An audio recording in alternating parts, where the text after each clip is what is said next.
आज आपण दिवाळी फराळामध्ये बिस्किटासारखे खुसखुशीत गोड शंकरपाळी करत आहोत. ही शंकरपाळी या पद्धतीने केल्यावर मस्त अशी दुप्पट फुलते आणि खूप छान लेयर्स येतात. गोड शंकरपाळी करताना काय होतं माहितीये का? कधीतरी साखर जास्त होते, कधी तूप जास्त होतं.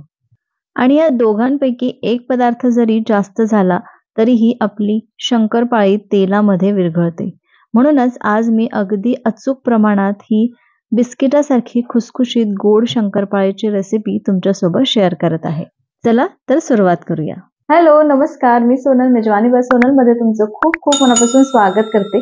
आणि आज आपण अगदी खुसखुशीत, खमंग आणि जिभेवर ठेवताच विरघळणारी गोड शंकरपाळी करणार आहोत. तर व्हिडिओच्या सुरुवातीलाच तुम्ही बघितलं किती मस्त टम्म फुगलेली आहे आपली ही शंकरपाळी.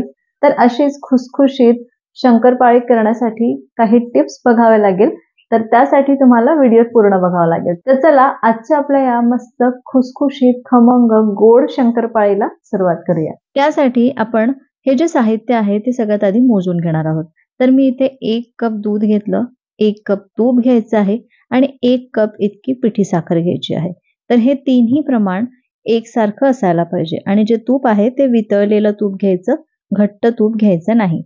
घट्ट तूप गरम करून घ्यायचं आणि त्यानंतर त्याला 1 वाटी मोजायचं. आता हे छान मिक्स करू आणि याला अगदी थोडं कोमट करून घेऊ किंवा ही साखर विरघळतपर्यंत कोमट करून घेऊ. इथे जे मी प्रमाण सांगितलं आहे ते अगदी परफेक्ट आहे. या पद्धतीने जर तुम्ही हे सगळे जिन्नस मोजून घेतले तर तुमची शंकरपाळी अगदी पहिल्या प्रयत्नात अगदी परफेक्ट होणार आणि चुकण्याचं किंवा तेलात विरघळण्याचं अजिबात टेन्शन राहणार नाही. तर आता हे छान गरम करून घेतलं. खूप गरम ठेवायचं नाही, थोडंसं कोमट करायचं आणि जर जास्त गरम झालेलं असेल तर हे थोडं कोमट करायचं. त्यानंतर मी या परातीमध्ये काढून घेतलं. तर परातीमध्ये काढल्यानंतर पटकन ते थंड होतं किंवा कोमट होतं. तर असं परातीत काढून घ्या. त्यानंतर यामध्ये अगदी थोडंसं आपण मीठ घालू. तर मी पाव चमचा इतकं मीठ घातलं म्हणजे या शंकरपाळीला टेस्ट छान येणार. आणि आता यामध्ये जितका बसेल तितका आपल्याला मैदा घालायचा आहे. तर इथे मला 2.5 कप इतका मैदा लागला. मैद्याचं प्रमाण थोडंफार कमी जास्त होऊ शकतं, पण या पद्धतीने घट्ट असा गोळा आपल्याला तयार करायचा आहे. अजिबात सैल ठेवू नका, कारण जर तो मऊ असेल, सैल असेल तर ही शंकरपाळी तेलामध्ये विरघळू शकते. छान असा घट्ट गोळा तयार करायचा, जो आपल्याला हाताने सहज असं मिक्स करता येत नसेल ना, इतका घट्ट तो पाहिजे. आणि याच्यामधल्या जे क्रॅक्स आहे त्या अजिबात मुटल्या नाही किंवा मोडल्या गेल्या नाही तरीही चालतात. फक्त छान मिक्स करायचं आणि शक्य असेल तेवढा छान असा गोळा तयार करून घ्यायचा, म्हणजे आपल्याला सहजतेने लाटता येईल. तर हे बघा, मी असा हा गोळा तयार करून घेतला. आता आपण याला लाटून घेऊ. लाटताना खूप साऱ्या याला भेगा पडतात, टेन्शन घ्यायचं नाही. जितक्या भेगा जास्त होत असेल ना तितके आपले शंकरपाळे छान असे लेयरवाले होतात. म्हणूनच इथे मी जे काही प्रमाण सांगितलं आहे ते अगदी परफेक्ट आहे आणि या पद्धतीने तुम्ही करू शकता.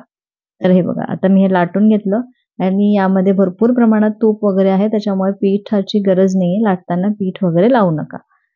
या पद्धतीने लाटून घेतलं आणि याच्या कडा मी अशा कट करून घेतल्या, स्क्वेअर करून घेतलं हे किंवा रेक्टँगल करून घेतलं आणि याचे असे छोटे छोटे शंकरपाळे कट करून घेतले.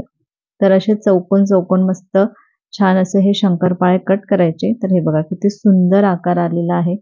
आणि तुम्ही बघू शकता इथे आपण ही जी शंकरपाळी आहे किंवा शंकरपाळीची ही जी पोळी आपण लाटून घेतली आहे ना, ती अर्धा सेंटीमीटर इतकी ठेवायची आहे. खूप पातळ नाही करायची.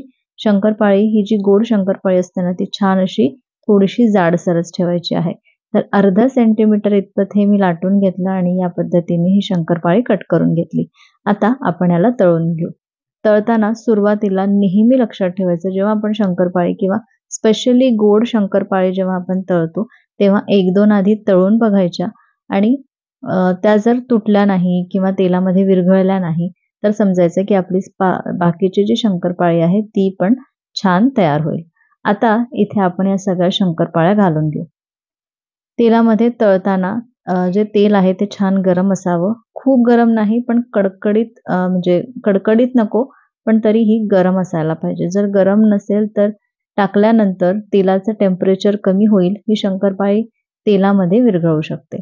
तर जेव्हा आपण शंकरपाळी तेलामध्ये सोडतो तेव्हा तेल छान गरम असावं आणि त्यानंतर सुरुवातीला हाय फ्लेमवरती, मीडियम टू हाय फ्लेमवरती त्याला तळायचं आणि थोडासा का छान असा त्याला थोडेसे डाग यायला लागले ना, की त्यानंतर गॅस कमी करायचा आणि लो टू मीडियम गॅसवरती ही शंकरपाळी दोन्हीकडून पूर्ण फिरवत सगळीकडून ह्याला छान असा गोल्डन रंग येतपर्यंत तळून घ्यायची.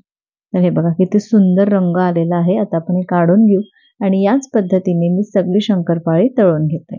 तर हे बघा किती मस्त आपली ही शंकरपाळी तयार झाली आहे.